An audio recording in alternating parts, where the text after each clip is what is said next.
Hi, good morning. ನಾನು ಮತ್ತೆ ಒಂದು ವಿಡಿಯೋ ಜೊತೆಗೆ ಬಂದಿದ್ದೀನಿ. ಈಗ ತಾನೇ ಸ್ನಾನ ಆಯಿತು. ಫೇಸ್ಗೆ ಮಾಯ್ಶ್ಚರೈಸರ್ ಅಪ್ಲೈ ಮಾಡಿದೆ. ಸ್ವಲ್ಪ ಆಯಿಲಿ ಅಂತ ಅನಿಸ್ಬೋದು ನನ್ನ ಫೇಸು, ಬಟ್ ಇನ್ನು ಸ್ವಲ್ಪ ಹೊತ್ತಲ್ಲಿ ಅದು ನೀಟಾಗಿ ಕುತ್ಕೊಳ್ಳುತ್ತೆ ಮಾಯ್ಶ್ಚರೈಸರು. ಇವತ್ತು ನಾನು ನಮ್ಮ ಮನೆಯಲ್ಲಿ ಒಬ್ಬಳೇ ಇದ್ದೀನಿ. ಈಗಿನ ಸ್ನಾನ ಮಾಡ್ಕೊಂಡು ಬಂದೆ ಅಂತ ಹೇಳಿದೆ. ಟಿಫನ್ ಮಾಡಬೇಕು ಈಗ. ನೆಕ್ಸ್ಟು ಬನ್ನಿ, ಇವತ್ತು ಬೆಳಿಗ್ಗೆ ಬೇಗ ಎದ್ದಿದ್ವಿ ನಾನು ನಮ್ಮಮ್ಮ ನನಗಿಂತ ಮುಂಚೆನೇ ಎದ್ದಿದ್ರು. ಯಾಕಂದರೆ ನಮ್ಮಮ್ಮ ಒಂದು ಫಂಕ್ಷನ್ ಅಟೆಂಡ್ ಮಾಡಬೇಕಾಗಿತ್ತು. ನನ್ನನ್ನು ಕರೆದ್ರು. ಆಬ್ವಿಯಸ್ಲಿ ಈಗ ಯಾವುದೇ ಥರ ಪಾರ್ಟಿ ಫಂಕ್ಷನ್ಸ್ ಅಟೆಂಡ್ ಮಾಡೋದಿಲ್ಲ. ಅವರು ಹೋದರು. ಅದಕ್ಕೆ ಬೆಳಗ್ಗೆ ಬೇಗ ಎದ್ದು ಟಿಫನ್ ಎಲ್ಲ ಪ್ರಿಪೇರ್ ಮಾಡಿ ನೋಡಿ ತಟ್ಟಿ ತೊಗೊಂಡು ಏನು ಮಾಡಿ ಓಕೆ ನಾನು ಮರ್ತು ಬಿಟ್ಟಿದ್ದೆ. ನಾನು ಟಿಫನ್ ಮಾಡೋಕ್ಕೂ ಮುಂಚೆ ಇನ್ನು ಒಂದು ಸಣ್ಣ ಕೆಲಸ ಇದೆ, ಅದನ್ನು ಮಾಡ್ಕೊಂಡು. ಏನಂದರೆ ಇವತ್ತು ಬಿಂಡಿಗೆ ಚಪಾತಿ ಮಾಡಿದ್ವಿ, ಭಾಳ ದಿನ ಆಯಿತು. ಚಪಾತಿ ಮಾಡಿದ್ವಲ್ವಾ, ಅಪ್ಪಾಜಿಗೆ ಬೆಳಗ್ಗೆ ಅದು ತಿಂಡಿ ಸರಿ ಹೋಗಿಲ್ಲ, ಚಪಾತಿ ಯಾಕೋ ಅವರಿಗೆ. ಅದಕ್ಕೆ ಅವ್ರಿಗೆ ಚಪಾತಿ ತಿಂದಿಂದ ಸ್ವಲ್ಪ ಒಂಥರ ಗ್ಯಾಸ್ಟ್ರಿಕ್ ಜಾಸ್ತಿ ಆಗಿರೋ ಥರ ಇದೆ. ಅವರಿಗೆ ಸ್ಯಾಟಿಸ್ಫ್ಯಾಕ್ಷನ್ ಆಗಿಲ್ಲ ಅಂತ ಹೇಳ್ತಾಯಿದ್ರು. ಗಾಡಿ ಸೌಂಡ್ ಆಯಿತು. ಅದಕ್ಕೆ ಅಮ್ಮ ಏನು ಹೇಳಿದ್ರು ಫೋನ್ ಮಾಡಿ, ನವಣಕ್ಕಿ ಇದೆ, ಅದನ್ನು ನೆನೆ ಇಟ್ಟು ಮಾಡಿಕೊಡು ಅನ್ನ ಮಧ್ಯಾಹ್ನಕ್ಕೆ ಅದನ್ನೇ. ಯಾಕಂದರೆ ವೈಟ್ ರೈಸ್ ಅಪ್ಪಾಜಿ ಇಷ್ಟಪಡಲ್ಲ, ತಿನ್ನೋದು ಇಲ್ಲ. ಮೊದಲೇ ಅವ್ರಿಗೆ ಗ್ಯಾಸ್ಟ್ರಿಕ್ ಆಗಿರೋದ್ರಿಂದ ಇಷ್ಟು ಕಾಫಿ ಕಪ್ಪು ಸಾಕು. ಇದು ಇನ್ನೂ ಜಾಸ್ತಿ ಆಯಿತು, ಯಾಕಂದರೆ ಇವತ್ತು ಮಧ್ಯಾಹ್ನದ ಊಟಕ್ಕೆ ನಾನು ಅಪ್ಪಾಜಿ ಇಬ್ಬರೇ ಇರೋದು. ಇದು ಎಷ್ಟೊಂದು ಆಯಿತು ಲೋಟ ತುಂಬ. ನನಗೆ ನವಣಕ್ಕಿ ಅನ್ನ ಅಂದರೆ ತುಂಬ ಇಷ್ಟ. ನವಣೆ ತೊಗೊಂಡಿದ್ದೀನಿ ನೋಡಿರಿ, ನವಣೆ. ಇದನ್ನು ಅಮ್ಮ ಆ್ಯಕ್ಚುಲಿ ಎಲ್ಲ ಕ್ಲೀನ್ ಮಾಡಿ ಎತ್ತಿಟ್ಟಿದ್ರು. ನಾನೀಗ ನೆನೆ ಇಡ್ತಾಯಿದ್ದೀನಿ ಅಷ್ಟೇ. ಇದನ್ನು ಕುಕ್ ಮಾಡೋಕ್ಕೆ ಮುಂಚೆ ನೆನೆ ಇಟ್ಟರೆ ಇನ್ನೂ ಬೇಗ ಆಗುತ್ತೆ ಅಂತ ಅಷ್ಟೇ. ಯಾಕಂದರೆ ಇದು ತುಂಬ ಟೈಮ್ ತೊಗೊಳುತ್ತೆ.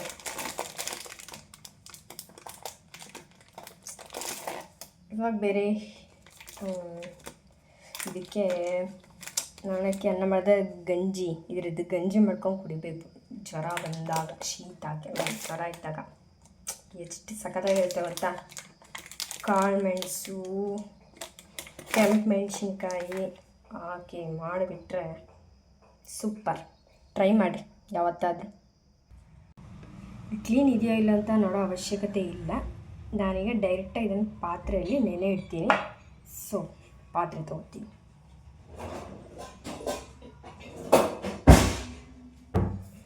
ನೋಡಿರಿ, ಈ ಪಾತ್ರೆ ತೊಗೊಂಡಿದ್ದೀನಿ. ಇಷ್ಟು ಪಾತ್ರೆ ಸಾಕು, ಇದು ಜಾಸ್ತಿ ಆಯಿತು. ಇದರಲ್ಲೇ ವೈಟ್ ರೈಸು ಮಾಡೋದಾದರೂ ನಾನು ಇದರಲ್ಲೇ ಮಾಡಿಬಿಡ್ತೀನಿ, ನಾನು ನಮ್ಮ ಅಪ್ಪಾಜಿ ಇದ್ದಾಗ. ಯಾಕಂದರೆ ವೈಟ್ ರೈಸ್ನ ಜಾಸ್ತಿ ತಿನ್ನಲ್ಲ. ಒಂದು ಮುದ್ದೆ ಪೂರ್ತಿ ತಿಂದ್ಬಿಟ್ಟೆ ಅಂದರೆ ಅದ್ರ ಮೇಲ್ಗಡೆ ಅನ್ನ ತಿನ್ನಬೇಕಲ್ವ ಅಂತೇಳ್ಬಿಟ್ಟು ಇಷ್ಟೇ ನಾವು ತಿನ್ನೋದು. ಇಬ್ಬರು ಇಷ್ಟೇ ತಿನ್ನೋದು. ಅದು ತುಂಬ ರೇರ್. ಸಾಂಬಾರು ಚೆನ್ನಾಗಿತ್ತಂದರೆ ಮಾತ್ರ ನಾನು ಅನ್ನ ಒಂದು ಸ್ವಲ್ಪ ಜಾಸ್ತಿ ತಿಂತೀನಿ, ಇಲ್ಲ ಅಂತಂದರೆ ಇಷ್ಟೇ ಮುದ್ದೆ. ಅದು ನೈಟ್ ಅಂತೂ ನಾನು ಇಷ್ಟೇ ಊಟ ಮಾಡೋದು, ಒಂದು ಮುದ್ದೆ ಇಷ್ಟೇ ರೈಸು ಅಷ್ಟೇ. ಅಕ್ಕಿನ ಪಾತ್ರೆಗೆ ಹಾಕ್ಕೊಂಡಿದ್ದೀನಿ. ಭತ್ತ ಅಕ್ಕಿನ ಪಾತ್ರೆಗೆ ಹಾಕ್ಕೊಂಡಿದ್ದೀನಿ. ಇದನ್ನು 2 ಸತಿ ಚೆನ್ನಾಗಿ ತೊಳೆದ್ಬಿಟ್ಟು ಆಮೇಲೆ ನೀರಾಕಿ ನೆನೆ ಇಡ್ತೀನಿ. ನಾನು ಅಕ್ಕಿ ವಾಶ್ ಮಾಡಿ ನೆನೆಸಿಟ್ಟಿದ್ದೀನಿ ನೋಡಿ. ನೀಟಾಗಿ ವಾಶ್ ಮಾಡಿ ನೆನೆಸಿಟ್ಟಿದ್ದೀನಿ. ಅಕ್ಕಿ ಎಷ್ಟು ನೀಟಾಗಿ ಕಾಣ್ತಾ ಇದೆ, ನೀರು ಎಷ್ಟು ನೀಟಾಗಿದೆ ಅಂತ. ನಾನು ಅಕ್ಕಿ ನೆನೆ ಇಟ್ಟು ಬಂದೆ. ಬ್ರೇಕ್ಫಾಸ್ಟ್ ತೊಗೊಂಡು ಬಂದಿದ್ದೀನಿ. 2.5 ಚಪಾತಿ ತೊಗೊಂಡಿದ್ದೀನಿ. ಕ್ಯಾಪ್ಸಿಕಮ್ ಪಲ್ಯ ಮಾಡಿದ್ದು ಇವತ್ತು ಅಮ್ಮ, ಕ್ಯಾಪ್ಸಿಕಮ್ ಇತ್ತು ಅಂತ. I will start my breakfast. ನಾನು ಟೇಸ್ಟ್ ಮಾಡಿಲ್ಲ ಇವಾಗ.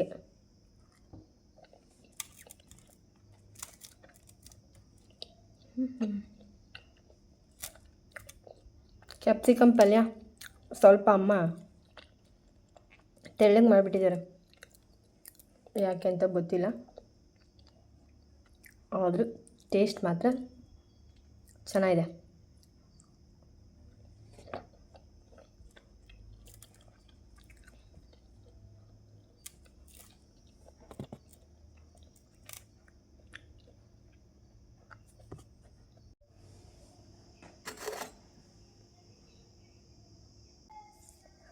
ಓಕೆ, ನಂದು ಬ್ರೇಕ್ಫಾಸ್ಟ್ ಆಯಿತು, ಮುಗೀತು. ಆ್ಯಕ್ಚುಲಿ ನಾನು ಈಗ ನೀರು ಕುಡಿದೆ, ಬ್ರೇಕ್ಫಾಸ್ಟ್ ಆಯಿತು ಆಲ್ರೆಡಿ ನಂದು. ಆ್ಯಕ್ಚುಲಿ ಓಕೆ, ನೀವು ಊಟ ಮಾಡಿದ ತಕ್ಷಣ ಅಥವಾ ಏನಾದ್ರು ತಿಂದ ತಕ್ಷಣವೇ ನೀರನ್ನ ಕುಡಿಬಾರ್ದು. ಒಂದು ಸ್ವಲ್ಪ ನೀವು ಊಟ ಮಾಡಿ ಒಂದು 5 ನಿಮಿಷ ಆದರೂ ಗ್ಯಾಪ್ ಕೊಡಬೇಕು. ಗ್ಯಾಪ್ ಕೊಟ್ಟಿದ ನಂತರ ನೀವು 5 ನಿಮಿಷ ಗ್ಯಾಪ್ ಕೊಟ್ಟಿದ ನಂತರ ನಿಮ್ಗೆ ಎಷ್ಟು ಬೇಕೋ ಒಂದು ಲೋಟ ನೀರು ಎಷ್ಟು ನಿಮಗೆ ಸ್ಯಾಟಿಸ್ಫ್ಯಾಕ್ಷನ್ ಆಗೋ ಅಷ್ಟು ನೀರನ್ನ ನೀವು ಕುಡೀರಿ. ಯಾಕೆ ಅಂತಂದರೆ ನೀವು ಊಟ ಮಾಡಿರ್ತೀರಲ್ಲ, ತಕ್ಷಣ ನೀರು ಕುಡಿದಾಗ ಅದು ಕುಡಿಯೋದಕ್ಕಾಗೋದಿಲ್ಲ, ಎಲ್ಲ ಇಲ್ಲೇ ಮೇಲೆ ಬಂದಾಗುತ್ತೆ. ನೀವು ಊಟ ಮಾಡಿರೋದು ಇನ್ನೂ ಸ್ವಾಲೋ ಮಾಡಿರ್ತೀರಲ್ಲ, ಇನ್ನೂ ಹೋಗ್ತಾ ಇರುತ್ತೆ ಫುಲ್, ಅದು ನಿಮ್ಮ ಹೊಟ್ಟೆಗೆ ಹೋಗಿ ಅದು ಸೇರಿರೋದಿಲ್ಲ. ಸೊ ನೀವು ನೀರು ಕುಡಿದಾಗ ಏನಾಯ್ತಂದರೆ ತುಂಬ ಡಿಫಿಕಲ್ಟ್ ಆಗುತ್ತೆ ಹೋಗೋದಕ್ಕೆ. ಸೊ ಡೈಜೆಷನ್ ಆಗೋದಕ್ಕೂ ಕೂಡ ತೊಂದರೆ ಆಗುತ್ತೆ. ಸೊ ಅದಕ್ಕೆ 5 ಮಿನಿಟ್ಸ್ ಗ್ಯಾಪ್ ಬಿಟ್ಟು ನೀವು ನೀರನ್ನು ಕುಡೀರಿ, ಆಯಿತಾ? ಸೊ ಈಗ ನಂದು ಟಿಫನ್ ಆಯಿತು. ನೆಕ್ಸ್ಟ್ ಏನಪ್ಪ ಅಂದರೆ ನಾನು ಸಾಂಬಾರಿಗೆ ರೆಡಿ ಮಾಡಬೇಕು. ಆ್ಯಕ್ಚುಲಿ ಏನು ಸಾಂಬಾರು ಮಾಡಬೇಕಂತ ಗೊತ್ತಾಗ್ತಾ ಇಲ್ಲ. ಏನಾದರೂ ಒಂದು ಮಾಡ್ತೀನಿ, ಬಟ್ ನಾನು ಇವಾಗಿನ ಟಿಫನ್ ಮಾಡಿರೋದ್ರಿಂದ ಸ್ವಲ್ಪ ಗ್ಯಾಪ್ ಕೊಡ್ತೀನಿ, ರೆಸ್ಟ್ ಮಾಡ್ತೀನಿ ನಾನು ಸ್ವಲ್ಪ. ಸೊ ಕಪ್ ಹೋಗಿ ಒಳಗಡೆ ಇಟ್ಟು ಬರ್ತೀನಿ. ಆ್ಯಕ್ಚುಲಿ ನಾನು ನಿಮ್ಮ ಜೊತೆ ಒಂದು ವಿಷಯ ಶೇರ್ ಮಾಡ್ಕೋಬೇಕು ಅಂದ್ಕೊಂಡಿದ್ದೀನಿ. ಏನೂ ಇಲ್ಲ, ಮೊನ್ನೆ ನೈಟ್ ಅನಿಸುತ್ತೆ, ನನಗೆ ಒಬ್ಬರು ಕಸಿನ್ ಬ್ರದರ್ ಇದ್ದಾರೆ. ಅವರು ಸ್ಟೇಟಸ್ ಹಾಕ್ಕೊಂಡಿದ್ರು, ಒಂದು ವಾಟ್ಸಪ್ ಸ್ಟೇಟಸಲ್ಲಿ. ಏನು, ನಾವು ವ್ಯಕ್ತಿಗಳನ್ನು ನೆನಪು ಮಾಡ್ಕೊಳ್ಳೋದು ಅವರ ವ್ಯಕ್ತಿತ್ವದಿಂದ ಅಂತೇಳಿ ಸ್ಟೇಟಸ್ ಹಾಕ್ಕೊಂಡಿದ್ರು. ಅದು ಪೂರ್ತಿಯಾಗಿ ಅದು ಹೆಂಗಿತ್ತಂತ ಎಕ್ಸಾಕ್ಟಾಗಿ ನನಗೆ ಹೇಳಕ್ಕೆ ಬರ್ತಾಯಿಲ್ಲ, ಇಷ್ಟೇ ನನಗೆ ನೆನಪಿರೋದು ಹೇಳ್ತಾಯಿದ್ದೀನಿ. ಸೊ ಅದನ್ನು ನೋಡಿ ನಾನು ಅವರಿಗೆ ರಿಪ್ಲೈ ಮಾಡಿದ್ದೆ, ಅಣ್ಣ ನಾನು ನೆನಪು ಮಾಡ್ಕೋತೀಯ ನೀನು ಅಂತ ಹೇಳಿ. ಸೊ ರಿಪ್ಲೈ ಮಾಡಿದ್ರು ಅವ್ರು, ನೆನಪು ಮಾಡ್ಕೋತೀನಿ ಅಂತಂದು.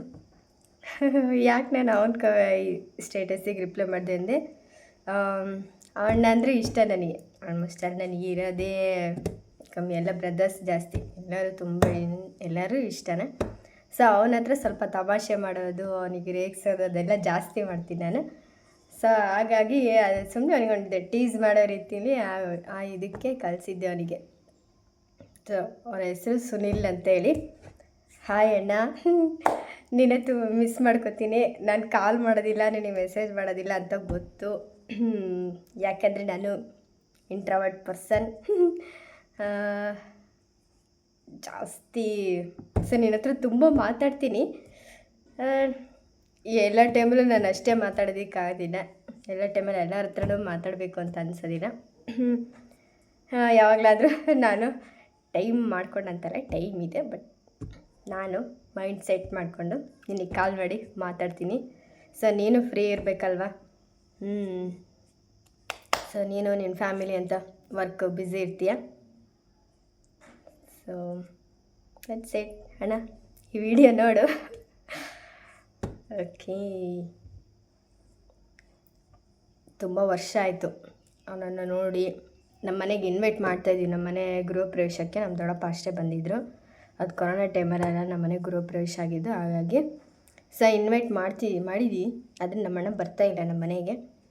ಸೊ ಅದು ಒಂದು ರೀಸನ್ ಅಂದ್ಕೊಂಬಿಡು, ನಾನು ನಿನಗೆ ಕಾಲ್ ಮಾಡಲ್ಲ, ಮಾತಾಡೋದಿಲ್ಲ ಅಂತ. ನಾನು ಲಾಸ್ಟ್ ಇಯರು ಸ್ಕೂಲಿಗೆ ಹೋಗ್ತಾಯಿದ್ದೆ ಕೆಲಸಕ್ಕೆ ಟೀಚರಾಗಿ. ಸೊ ನಾನು ಅದನ್ನು ಡಿಸ್ಕಂಟಿನ್ಯೂ ಮಾಡಿಬಿಟ್ಟೆ. ಈ ವರ್ಷ ನಾನು ಬರೋದಿಲ್ಲ ಅಂತ ಹೇಳಿ HMಗೆ ಒಂದು ಮೆಸೇಜ್ ಹಾಕಿ ತೊಳ್ಕೊಂಡೆ. ಇನ್ನು ಸ್ಯಾಲ್ರಿ ಬರೋದು ಬಾಕಿ ಇದೆ, ಅದು ಬೇರೆ ವಿಷಯ. ಸ್ಕೂಲಲ್ಲಿ ವರ್ಕ್ ಮಾಡಿದ್ದು ಚೆನ್ನಾಗಿತ್ತು. ಯಾವ ರೀತಿಯಾಗಿ ಚೆನ್ನಾಗಿತ್ತು ಅಂದರೆ, ಮಕ್ಕಳಿಗೆ ನಾನು ಪಾಠ ಮಾಡೋದಿದೆಯಲ್ಲ, ಪಾಠ ಮಾಡೋದು ಮಕ್ಕಳ ಜೊತೆಗೆ ನಾನು ಅವ್ರ ಜೊತೆ ಇಂಟ್ರ್ಯಾಕ್ಷನ್ ಇದೆ, ಅದು ನಾನು ತುಂಬ ಎಂಜಾಯ್ ಮಾಡಿದೆ. ಆ್ಯಕ್ಚುಲಿ ನಾನು 1 to 5th ತನಕ ನಾನು ಇಂಗ್ಲೀಷ್ ಮಾಡ್ತಾಯಿದ್ದೆ, ಜೊತೆಗೆ ಸೋಷಲ್ ಕೂಡ ಮಾಡಿದೆ ಒಂದು ಕ್ಲಾಸಿಗೆ. ನಾನು ಹೇಳ್ತಾ ಇದ್ದೆ 1 to 5th ನಾನು ಮಾಡ್ತಾಯಿದ್ದು ಇಂಗ್ಲೀಷ್ ನಾನು ಮಾಡ್ತಾಯಿದ್ದು. ಫಸ್ಟಿಗೆ ಆ್ಯಕ್ಚುಲಿ ನನಗೆ ಹೋದಾಗ LKG ಕೊಟ್ಟಿದ್ದರು ಮಾಡೋದಕ್ಕೆ. ನಾನು LKG ಮಾಡಿದ್ದು 15 days ಮಾತ್ರ. ಒಂದು 15 days ಅಷ್ಟೇ ಆ ಮಕ್ಕಳ ಜೊತೆ ನನಗೆ ಆ್ಯಕ್ಚುಲಿ ಆ ಮಕ್ಕಳ ಜೊತೆ ಆ ಮಕ್ಳಿಗೆ ಹೇಳ್ಕೊಡೋದು, ಆ ಮಕ್ಳ ಜೊತೆ ಬೆರೆಯೋದು, ಮಕ್ಕಳೇ ನನಗೆ ಅಡ್ಜಸ್ಟ್ ಆದರು, ನಾನು ಆ ಮಕ್ಳಿಗೆ ಅಡ್ಜಸ್ಟ್ ಆಗೋದಕ್ಕಿಂತ. ಆದರೆ ಅವ್ರಿಗೆ ಕಲಿಸ್ಬೇಕಿತ್ತಲ್ಲ ಆ ಪ್ರೊಸೆಸ್, ಆ ಮಕ್ಳು ಇನ್ನೂ ಆಗ್ತಾನೆ ಬಂದಿದ್ದು. ಅವರಿಗೆ ಈ ಸ್ಟಾರ್ಟ್ ಯಾವ ರೀತಿ ಮಾಡಬೇಕಿತ್ತು, ಒಂದೊಂದು ಮಗು ಒಂದೊಂದು ರೀತಿ ಇತ್ತು. ಒಂದೊಂದು ಮಕ್ಕಳು ಅಲ್ಲೇ ಕಲ್ತ್ಬಿಟ್ಟಿದ್ದು ನನಗಿಂತ ಮುಂಚೆ ನಾನು ಬರಿತಾ ಇದ್ದೀಗೇ ಅಕ್ಷರ ಓದ್ಬಿಡೋರು. ಕೆಲವೊಂದು ಮಕ್ಕಳು ಮುಂಚೆನೇ ಮನೇಲಿ ಪ್ರಿಪೇರ್ ಮಾಡಿರ್ತಾರೆ, ಆ ಥರ ಇರ್ತಾರೆ ಮಕ್ಕಳು. ಅಕ್ಷರ ಗುರುತಿಸೋದು ಬರೆಯೋಕ್ಕೆ ಬರ್ತಾ ಇದ್ದಿದ್ರು, ಅಕ್ಷರಗಳನ್ನು ಚೆನ್ನಾಗಿ ಗುರುತಿಸೋರು ಮಕ್ಕಳು. ಆ ಥರ ಕೆಲವು ಮಕ್ಕಳು ಇದ್ದರು. ಕೆಲವು ಮಕ್ಕಳು ಇನ್ನೂ ಏನು ಪೆನ್ಸಿಲ್ ಕೂಡ ಇಟ್ಕೊಳಕ್ಕೆ ಬರ್ತಾಯಿಲ್ಲ, ಆ ಥರನೂ ಇದ್ದು. ಸೊ ಆಗಿರುವಾಗ ಎಲ್ಲ ಮಕ್ಳಿಗೂ ಒಂದೇ ಹೇಳ್ಕೊಡ್ಬೇಕಾಗಿತ್ತಲ್ಲ ನಾನು. ಅದು ಸ್ವಲ್ಪ ಡಿಫಿಕಲ್ಟ್ ಆಯಿತು ನನಗೆ ಆವಾಗ. ಬಟ್ ನಾನು ಅದನ್ನೆಲ್ಲೂ ಹೇಳ್ಕೊಡ್ಲಿ, ಯಾಕಂದರೆ ಅವಾಗಿನ ಸ್ಟಾರ್ಟ್ ಆಗಿತ್ತಲ್ವ. ನಾನೇನು ಓಕೆ ಮಕ್ಕಳೂ ಸ್ಕೂಲಿಗೆ ಕ್ಲಾಸಿಗೆ ಬರೋದಕ್ಕೆ, ಇದಕ್ಕೆ ಲೈಫಿಗೆ ಅಡ್ಜಸ್ಟ್ ಆಗ್ತಾ ಇದ್ದಲ್ವ ಮಕ್ಕಳಿಗೆ. ಸೊ ಅದು ಸ್ವಲ್ಪ ಇದಾಯಿತು. ಆದರೆ ಏನು ಅಷ್ಟು ಇದು ಅನಿಸ್ಲಿಲ್ಲ, ಯಾಕಂದರೆ ಚಿಕ್ಕ ಮಕ್ಕಳಲ್ವಾ, LKG pre-KG ಮಕ್ಕಳು. ಅದು ಒಂಥರ ಚೆನ್ನಾಗಿತ್ತು. ಬಟ್ ಏನಂದರೆ ನನಗೆ ಇಂಗ್ಲೀಷ್ ಅಂದರೆ ನನಗೊಂಥರ ಅಟ್ರ್ಯಾಕ್ಟ್ ಯಾವಾಗಲೂ, ಅದು ಪ್ಯಾಷನ್ ನನಗೆ. ಇಂಗ್ಲೀಷ್ ಅದು ಓದಬೇಕು, ತಿಳ್ಕೊಬೇಕು, ಆ ಭಾಷೆ ಬಗ್ಗೆ ತಿಳ್ಕೊಬೇಕು ಅನ್ನೋದು ಭಾಳ ನನಗೆ ಯಾವಾಗಲೂ ಅಷ್ಟೇ. ಸೊ ಆಗಿರುವ ನನಗೆ ಕೊಡಲಿಲ್ಲಲ್ಲ ಇವರು, ಮೇಲ್ಗಡೆ ಕ್ಲಾಸ್ ಕೊಟ್ಟಿದ್ರೆ ಚೆನ್ನಾಗಿತ್ತು, ಇಂಗ್ಲೀಷ್ ಆಗಿದ್ದರೆ ಇನ್ನೂ ಚೆನ್ನಾಗಿತ್ತು ಅಂತ ಯೋಚನೆ ನಾನು ಹಾಗೆ ಏನೋ ಅಂದ್ಕೊಂಡು ಬಿಡು, ಯಾವುದೋ ಒಂದು ಸಿಕ್ಕಿದೆಲ್ಲ ಹೋಗೋಣ ಅಂತ ಹೋಗ್ತಾಯಿದ್ದೆ. ಸೊ ನಾನು 15 days ಆಯಿತು ನಾನು ಹೋಗಿ. ಸೊ HM ಕರೆದ್ಬಿಟ್ಟು, ನೀವು 1 to 5th ಹಿಂದಿ ಮಾಡ್ತೀರಾ ಅಂತ ಹೇಳಿ ಕೇಳಿದ್ದು. ನಾನಂದೆ ಓಕೆ ಮೇಡಮ್, ಹಿಂದಿ ಮಾಡ್ತೀನಿ, ತೊಂದರೆ ಇಲ್ಲ ನನಗೆ ಅಂತ ಅಂದೆ. ಬಟ್ ಇಂಗ್ಲೀಷ್ ಆಗಿದ್ದರೆ ಚೆನ್ನಾಗಿತ್ತು ಮೇಡಮ್ ನನಗೆ ಅಂತ ಹೇಳಿದೆ. ಇಂಗ್ಲೀಷ್ ಆಗಿದ್ದರೆ ನಾನು ಮಾಡ್ತಿದ್ದೆ ಅಂದೆ. ಅವರು ಇಂಗ್ಲೀಷ್ ಇಲ್ಲ, ಆಲ್ರೆಡಿ ಇದ್ದಾರೆ ಸೀನಿಯರ್ ಟೀಚರು, ಅವರು ಓವರಾಲ್ ಮಾಡ್ತಾರೆ, ನೀವು ಹಿಂದಿ ಮಾಡ್ಕೊಳ್ಳಿ, ಹಿಂದಿ ಏನು ಡಿಫಿಕಲ್ಟ್ ಆಗೋಲ್ಲ ಅಂತಂದರು.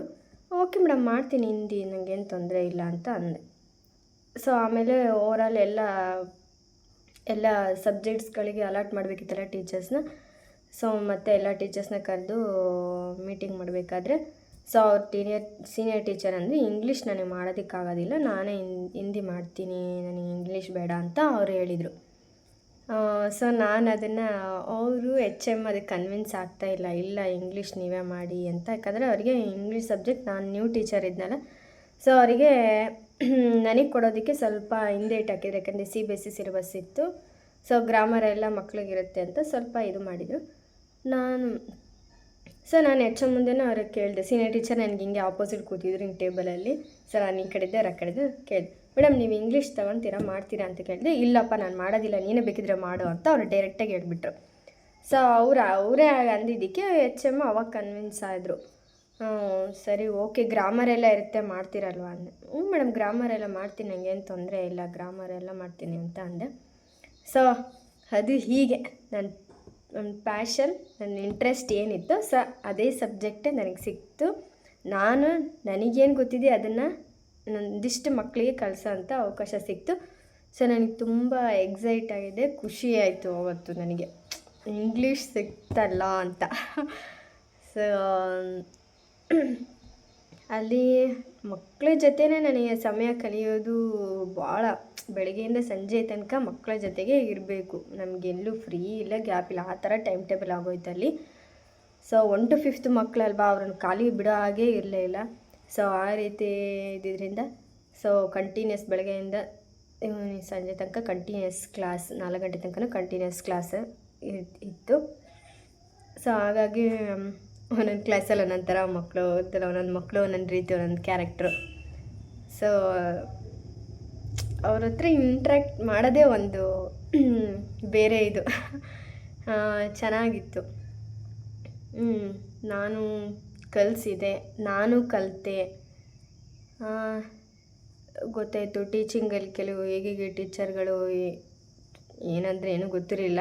ಎಲ್ಲ ಹೋಗಿ ಅಲ್ಲಿ ಕಲಿತೆ ನಾನು.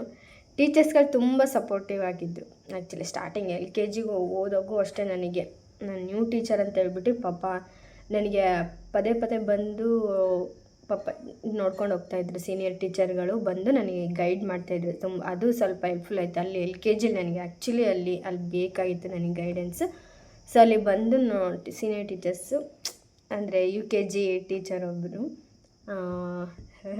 ದೀಪಾ ಮೇಡಮು ಮತ್ತು ರೂಪಾ ಮೇಡಮ್ ಅಂತ ಅವರಿಬ್ಬರು ಪಾಪ ನನಗೆ ತುಂಬ ಚೆನ್ನಾಗಿ ಗೈಡ್ ಮಾಡೋರು. ಈ ರೀತಿ ಮಾಡು, ಈ ರೀತಿ ಹೇಳ್ಕೊಡು, ಇದನ್ನು ಮಾಡು, ಇದನ್ನು ಇವತ್ತು ಮಾಡು, ಆಯಿತು ನಾಳೆ ಇದನ್ನು ಮಾಡು ಅಂತೇಳಿ ಈ ರೀತಿ ಇದು ಮಾಡಿದರು.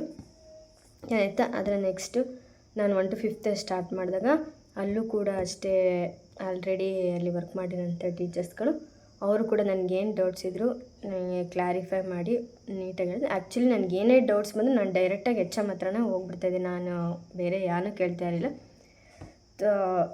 ಸ್ಟಾರ್ಟಿಂಗಲ್ಲಿ ನಾನು HM ಹತ್ರನೇ ಡೈರೆಕ್ಟಾಗಿ ಹೋಗ್ಬಿಡ್ತಾಯಿದ್ದೆ. ಆಮೇಲೆ ನಾನು ನನ್ನ ಜೊತೆ ಇರೋ ಟೀಚರ್ಸ್ಗಳು ವರ್ಕರ್ಸ್ ಅವ್ರನ್ನ ನಾನು ಸ್ವಲ್ಪ ಕೇಳೋಕ್ಕೆ ಸ್ಟಾರ್ಟ್. ಯಾಕಂದರೆ ತುಂಬ ಡೀಪ್ ವರ್ಕ್ಗಳಿಗೆ ನಾನು ಎಲ್ಲದಕ್ಕೂ ಏನೋ ನನಗೆ ಡೌಟ್ ಇದ್ದಾಗ ನಾನು ಹೋಗಿ HMನ ಕೇಳ್ಬೋದಾಯಿತು. ಬಟ್ ಎಲ್ಲದಕ್ಕೂ ಹೋಗೋಕ್ಕಾಗ್ತಿಲ್ಲ.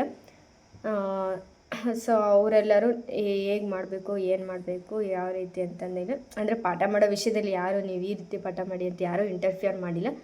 ಸೊ ನಮಗೆ ಯಾವ ರೀತಿ ಅನಿಸುತ್ತೆ, ಮಕ್ಕಳು ಯಾವ ರೀತಿ ಕಲಿಸ್ಬೇಕು ಅಂತ ಅನಿಸುತ್ತೋ ನಾನು ಅದೇ ರೀತಿನ ಮಾಡಿರೋದು. ಸೊ ಅದು ಬಿಟ್ಟು ಬೇರೆ ಏನೂ ಇರುತ್ತಲ್ವ. ಸೊ ಅವರೆಲ್ಲ ಗೈಡ್ ಮಾಡಿದರು, ಹೆಲ್ಪ್ ಮಾಡಿದರು.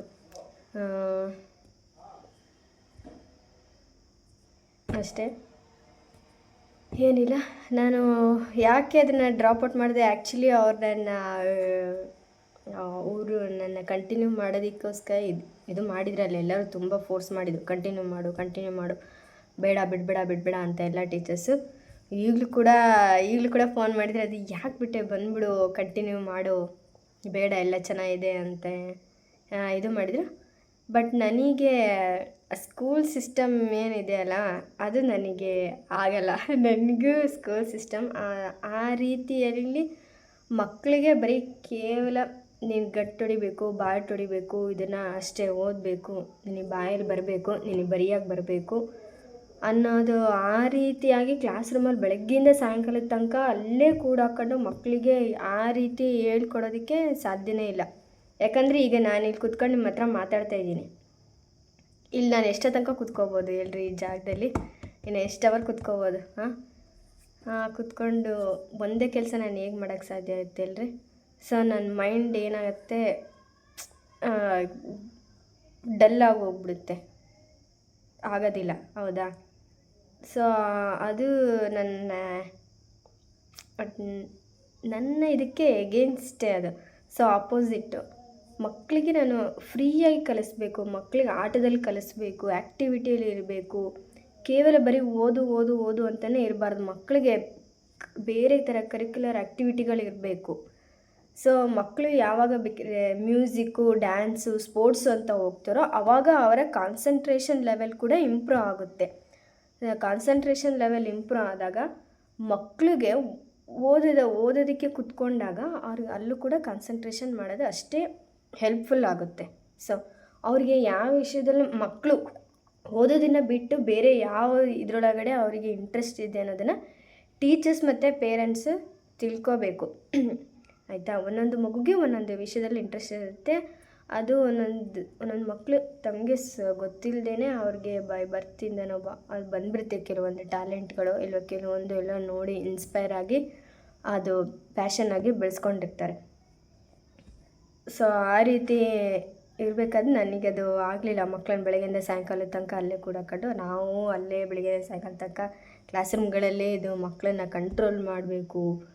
ಅವರಿಗೆ ಫ್ರೀ ಟೈಮ್ ಅನ್ನೋದು ಬೇರೆ ಆ್ಯಕ್ಟಿವಿಟಿ ಏನೂ ಇಲ್ಲದೆ, ಸೊ ಓದಿ ಮಾಡಿ ಅಂದರೆ ಸೊ ಸ್ಕೂಲಲ್ಲೂ ಸೇಮ್ ಪ್ರೆಷರ್ ಆಗಿ ಮನೆಯಲ್ಲೂ ಪೇರೆಂಟ್ಸಿನ ಸೇಮ್ ಪ್ರೆಷರ್ ಆದರೆ ಮಕ್ಕಳು ಯಾವುದೇ ರೀತಿ ಯಾವುದ್ರಲ್ಲೂ ಬೆಳೆಯೋದಿಲ್ಲ. ಸೊ ಅಲ್ಲಿ ಹಳ್ಳಿ ಅಲ್ವಾ, ಅಲ್ಲಿ ಪೇರೆಂಟ್ಸ್ಗಳಿಗೂ ಅಷ್ಟು ನಾಲೆಡ್ಜ್ ಇಲ್ಲ.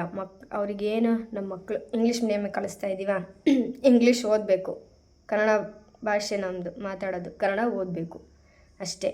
ಅವರಿಗೆ CBSE ಓದ್ತಾ ಇದ್ದಾರೆ 2ನೇ ಕ್ಲಾಸ್ ಮಕ್ಕಳು, 3ನೇ ಕ್ಲಾಸ್ ಮಕ್ಕಳು, ಅವ್ರು ಇನ್ನೂ ಈಗ ಕಲಿತಾ ಇದ್ದಾರೆ ಅನ್ನೋದು ಇಲ್ಲ.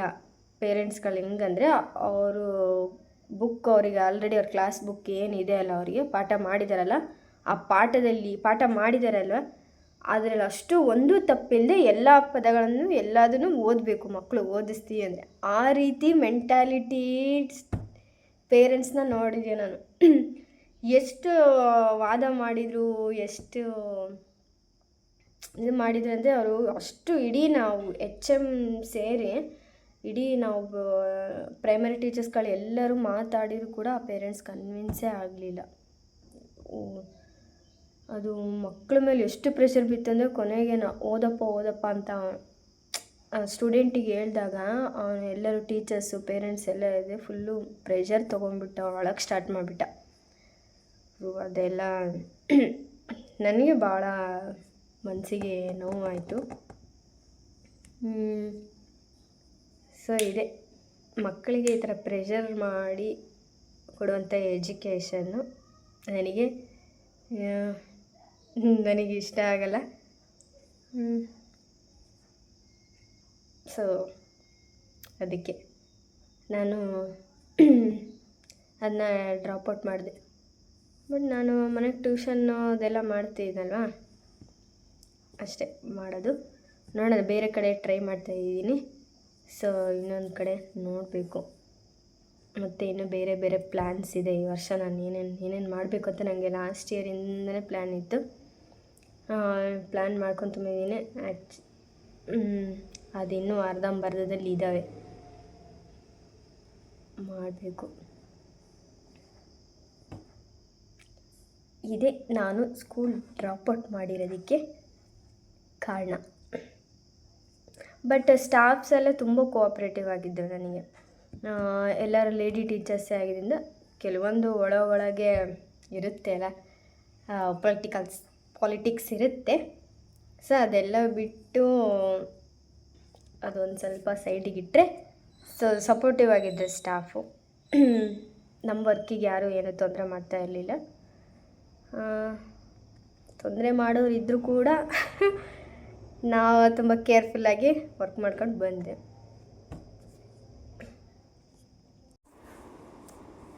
ಆ್ಯಕ್ಚುಲಿ ಆವಾಗಲೇ ನಿಮ್ಮ ಜೊತೆ ಮಾತಾಡ್ತಾ ಟೈಮ್ ಮುಗಿದು ಗೊತ್ತಾಗಲಿಲ್ಲ. ಓಕೆ, ಬಂದು ನಾನು ಅಡುಗೆ ಮನೆಗೆ ಹೋಗಿ ಫ್ರಿಜ್ಜಲ್ಲಿ ನೋಡಿದೆ ಏನಿದೆ ಅಂತ ಸಾಂಬಾರು ಮಾಡೋದಕ್ಕೆ. ನಮ್ಮಮ್ಮ ಏನೂ ಇಲ್ಲ ಅಂತ ಹೇಳ್ತಾಯಿದ್ರು. ಸೊ ಸೊಪ್ಪಿತ್ತು ಬಿಡಿಸಿಟ್ಟಿರೋದು, ಮೆಂತ್ಯ ಸೊಪ್ಪು, ಪಾಲಕ್ ಸೊಪ್ಪು. ಸೊ ಸೊಪ್ಪಿನ ಸಾರೇ ಮಾಡೋಣ ಅಂತ ಹೇಳಿ ಅಂದ್ಕೊಂಡೆ. ಬಿಸಿಲಿದೆ ಇವತ್ತು. ಆ್ಯಕ್ಚುಲಿ ರಾತ್ರಿ ಮಳೆ ಬಂತು ಇಲ್ಲಿ ಮಧ್ಯರಾತ್ರಿ. ನಾನು ಸೆಕೆ ಅಂತ ಒದ್ದಾಡ್ಕೊಂಡು ಮಲ್ಕೊಂಡಿದ್ದೀವಿ. ಇದ್ದಕ್ಕಿದ್ದಾಗೆ ಜೋರು ಗಾಳಿ ಬೀಸಿ ಒಂದು ಸ್ವಲ್ಪ 4 ಹನಿ ಮಳೆ ಬಂತು. ಈಗ ಬಿಸಿಲು ಬಂದಮೇಲೆ ರಾತ್ರಿ ಮಳೆ ಬಂದಿತ್ತು ಅನ್ನೋ ಫೀಲಿಂಗೇ ಇಲ್ಲ, ಆ ಥರ ಇದೆ ಬಿಸಿಲು ವಾತಾವರಣ. ಸೊ ಬಿಸಿಲಿದೆ ಅಲ್ಲ, ಸೊಪ್ಪಿನ ಸಾರೇ ಚೆನ್ನಾಗೇ ತಂಪಿರುತ್ತೆ ಅಂತೇಳಿ, ಹೊಟ್ಟೆಗೆ ತಂಪು ಅಂತೇಳಿ ಸೊಪ್ಪಿನ ಸಾರು. ಸೊಪ್ಪೆಲ್ಲ ತೊಳೆದಿಟ್ಟು ತರಕಾರಿ ಟೊಮೆಟೊ ಮೆಣಸಿನ್ಕಾಯಿ ಎಲ್ಲ ಕಟ್ ಮಾಡಿ ಇಟ್ಟು ಬಂದಿದ್ದೀನಿ. ಬೇಳೆ ಆ್ಯಕ್ಚುಲಿ ತೊಳೆದುಬಿಟ್ಟು ಒಲೆ ಮೇಲೆ ಇಟ್ಟು ಬಂದಿದ್ದೀನಿ. ಆ್ಯಕ್ಚುಲಿ ನಮ್ಮ ಮನೆ ಕುಕ್ಕರು ಕೆಟ್ಟೋಗ್ಬಿಟ್ಟಿದೆ, ಮಾಡೋಕ್ಕೆ ಬರೋದಿಲ್ಲ. ಅದಕ್ಕೋಸ್ಕರ ಪಾತ್ರೆಯಲ್ಲೇ ಸಾಂಬಾರು ಮಾಡಿದೆ. ಅದಕ್ಕೆ ಫಸ್ಟ್ ಬೇಳೆ ಬೇಯಿಸೋಕ್ಕಿಟ್ಟಿದ್ದೀನಿ. ಸೊ ಆಮೇಲೆ ನೆಕ್ಸ್ಟು ಸೊಪ್ಪು ಮತ್ತು ತರಕಾರಿ ಹಾಕಿ ಉಪ್ಪು ಹಾಕಿ ಬೇಯಿಸೋಕ್ಕೆ ಇಡ್ತೀನಿ. ಇದು ನನ್ನ ಲಾಸ್ಟ್ ಇಯರ್ ಸ್ಕೂಲ್ ಜರ್ನಿ ಹೇಳಿದೆ ನಿಮಗೆ. ಚೆನ್ನಾಗಿತ್ತು ಎಕ್ಸ್ಪೀರಿಯೆನ್ಸ್ ಮಾತ್ರ.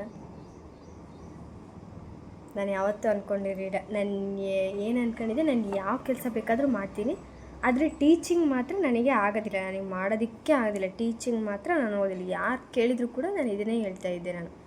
ಇಲ್ಲ, ನಾನು ಏನು ಬೇಕಾದರೂ ಮಾಡ್ತೀನಿ, ಟೀಚಿಂಗ್ ನನಗೆ ಪಾಸಿಬಲ್ ಇಲ್ಲ, ನನಗೆ ಮಾಡೋಕ್ಕೆ ಬರೋದಿಲ್ಲ ಅದು ಅಂತ ಅಂದ್ಕೊಂಡಿದ್ದೆ. ಅನ್ಎಕ್ಸ್ಪೆಕ್ಟೆಡ್ಡಾಗಿ out of the blue opportunity ನನಗೆ ಸಿಕ್ತು. ಮಾಡಲೇಬೇಕು ಅಂತ ಅವರು ಕೇಳಿದರು, ಮನೇಲೇನೋ ಹೋಗು ಅಂತ ಹೇಳಿದರು, ಮಾಡು ಅಂತ ಹೇಳಿ. ಸೊ ಒಂದು ಟ್ರೈ ಕೊಡೋಣ. ಆಮೇಲೆ ಈಗ ಬೇಡ ಅಂತ ಬಿಟ್ಟು ಆಮೇಲೆ ಅಯ್ಯೋ ಅದೊಂದು ಎಕ್ಸ್ಪೀರಿಯೆನ್ಸ್ ಮಾಡ್ಬೋದಾಯ್ತು ಅಂತ ಆಮೇಲೆ ರಿಗ್ರೆಟ್ ಮಾಡೋದಕ್ಕಿಂತ ಸೊ ಇಲ್ಲ ಟ್ರೈ ಕೊಡೋಣ ಅಂತ ಹೇಳಿ ನಾನು ಓದೆ. ಎಕ್ಸ್ಪೀರಿಯೆನ್ಸ್ ಚೆನ್ನಾಗಿತ್ತು, ನನ್ನ ಇಂಟ್ರೆಸ್ಟೆಡ್ ಸಬ್ಜೆಕ್ಟ್ ನನಗೆ ಸಿಕ್ತು ಮಾಡೋದಕ್ಕೆ. ಸೊ ನಾನು ಇಟ್ಕೊಂಡು ಒಂದು ಎಕ್ಸ್ಪೆಕ್ಟೇಷನ್, ಒಂದು ಓಪ್ ಅಂತ ಇಟ್ಕೊಂಡಿದ್ದೆ, ಅದೇ ನನಗೆ ಇಂಗ್ಲೀಷ್ ಸಬ್ಜೆಕ್ಟ್ ಸಿಕ್ಕರೆ ಮಾಡೋಣ ಅಂತ ಹೇಳಿ. ಸೊ ಅವ್ರು ನನಗೆ ಫಸ್ಟಿಗೆ ಹೋದ ನನಗೆ ಯಾವುದು ಏನೋ ಅಂತ ಏನಿಲ್ಲ, ಅವರು LKG ಮಾಡ್ಕೊಂಡು ಹೋಗು, LKG ಮಾಡಿ ಏನು ಕಷ್ಟ ಆಗಲ್ಲಲ್ಲ ಮಾಡ್ಕೊಂಡು ಹೋಗೋದಕ್ಕೆ ಅಂತಂದ್ರೆ ಆಯಿತು ಮಾಡ್ತೀನಿ ಅಂತ ಅಂದೆ. ಆಮೇಲೆ ಅವರು ಟೀಚರ್ಸ್ ಸ್ಕೇರ್ಸಿಟಿ ಇರೋದ್ರಿಂದ ನನಗೆ ಆಫರ್ ಕೊಟ್ಟರು. ನಾನು ಚೆನ್ನಾಗಿ ಮಾಡಿದ್ದೀನಿ ಅಂತ ಅಂದ್ಕೊಂಡಿದ್ದೀನಿ. ಚೆನ್ನಾಗಿ ಮಾಡಿದ್ದೀನಿ, ಅಷ್ಟೇ. ರಿಗ್ರೆಟ್ ಇಲ್ಲ. ಬಂದಿದ್ದ ಆಪರ್ಚುನಿಟಿನ ಯುಟಿಲೈಸ್ ಮಾಡ್ಕೊಂಡಿದ್ದೀನಿ ನಾನು ಚೆನ್ನಾಗೆ ಅಂತ ಅನ್ನಿಸ್ತು. ಸೊ ಬೆಳಿಗ್ಗೆ ಎದ್ದು ಎಲ್ಲ ಕ್ಲೀನ್ ಮಾಡಿ ಓಕೆ ಮಾಪಿಂಗ್ಗೆ ರೋಬೋ ಬಿಟ್ಟಿದ್ದೆ, ಅದನ್ನು ಹೊರಗಡೆ, ಆದರೆ ಡಸ್ಟ್ಬಿನ್ ಹೊರಗಡೆನೇ ಇದೆ.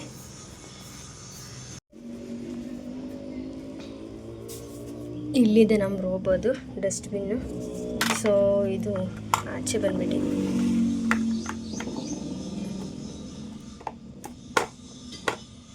ಸೊ ಇದರಲ್ಲೆಲ್ಲ ನೀರು ವಾಟರೆಲ್ಲ ಇಲ್ಲಿ ಬಂದುಬಿಟ್ಟಿತ್ತು. ಸೊ ಅದಕ್ಕೆ ಬೆಳಿಗ್ಗೆ ವಾಶ್ ಮಾಡಿ ಒಣಗಕ್ಕಿಟ್ಟಿದ್ದೆ. ಸೊ ಇದನ್ನು ಕ್ಲೋಸ್ ಮಾಡಿ ತಗೊಂಡೋಗ.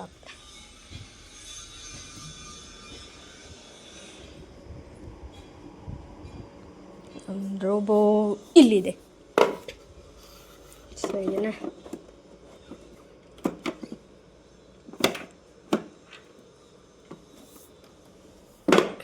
has been installed. The 2-in-1 dustbin with water tank has been installed.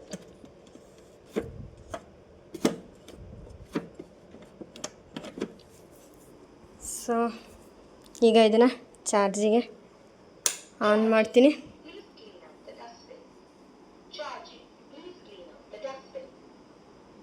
So ಇದಕ್ಕೆ ಚಾರ್ಜಿಗೆ ಇಟ್ಟಾಯಿತು, ಇದನ್ನು ಚಾರ್ಜಿಗೆ ಇಡ್ತೀನಿ. ಸೊ ಹೇಳಿದ್ನಲ್ಲ ಲಾಸ್ಟ್ ಇಯರ್ ನಾನು ಟೀಚರ್ ಕೆಲಸ ಆಪರ್ಚುನಿಟಿ ಸಿಕ್ಕಿದ್ದನ್ನು ನಾನು ಯುಟಿಲೈಸ್ ಮಾಡ್ಕೊಂಡು ರಿಗ್ರೆಟ್ ಮಾಡ್ತಿದ್ದೆ ಅಂತ. ಸೊ ಅಲ್ಲಿಗೆ ಹೋಗಿದ್ದಕ್ಕೆ ಈ ರೋಬೋನ ತಗೊಂಡಿದ್ದೆ ನಾನು.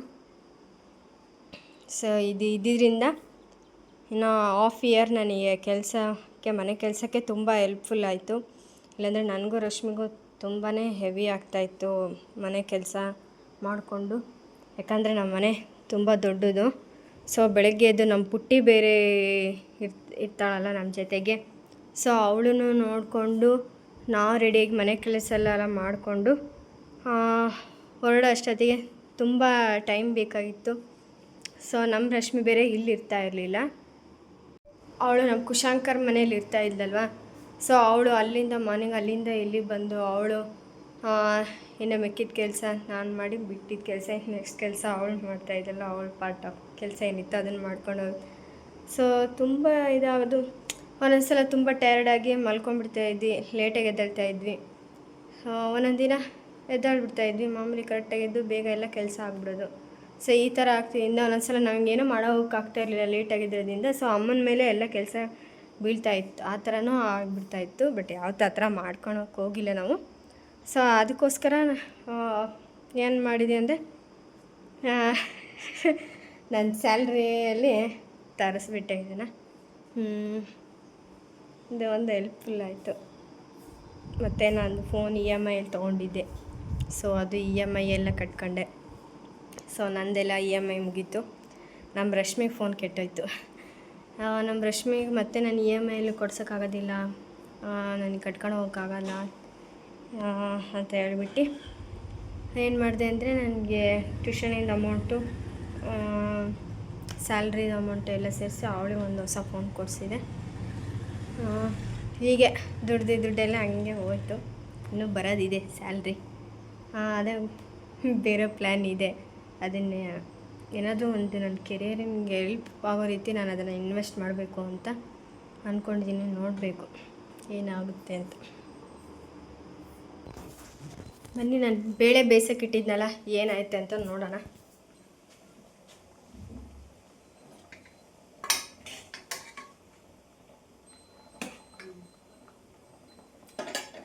ಹಾಂ, 50% ಆಗಿದೆ.